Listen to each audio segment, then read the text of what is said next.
Standing here in the front yard, check it out. The beautiful irises. They're coming up. They are so pretty. If there is a creation, there has to be a creator. We enjoy these flowers. We don't water them, we don't fertilize them, we don't weed around them, but they come up beautifully this time every year. Someone had to plant these flowers before we got here. Otherwise they wouldn't be here, not in the way that they are here. Even so, it reminds me of the truth that if there is a creation, there must be a creator. Today, Mark chapter 10, we're looking at the rich young ruler. Key word, connection. It is step 6 in the sevenfold Bible study plan.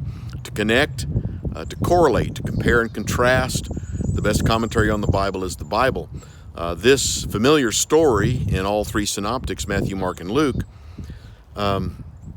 the person in the story is always referred to as the rich young ruler, the rich young ruler. What's interesting about this is if you stay in Mark only, you would only know that he is wealthy, he is rich.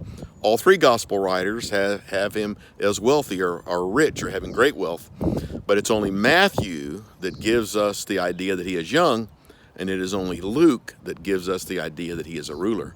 So to call him the rich young ruler, we must consider all three gospel accounts, Matthew, Mark, and Luke. Also, it helps us to compare and contrast other Bible translations. Mark 10:24, I'm greatly helped by the fact that in the King James and in the New King James translation, we are told how hard it is to enter the kingdom for those who trust in riches.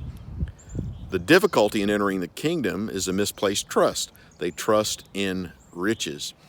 Paul, in writing to Timothy, 1 Timothy chapter 6, verses 3 through 10, reminds us and warns us of the love of money. In fact, verse 10, the love of money is the root of all kinds of evil. Money is not evil, but the love of money is the root of all kinds of evil.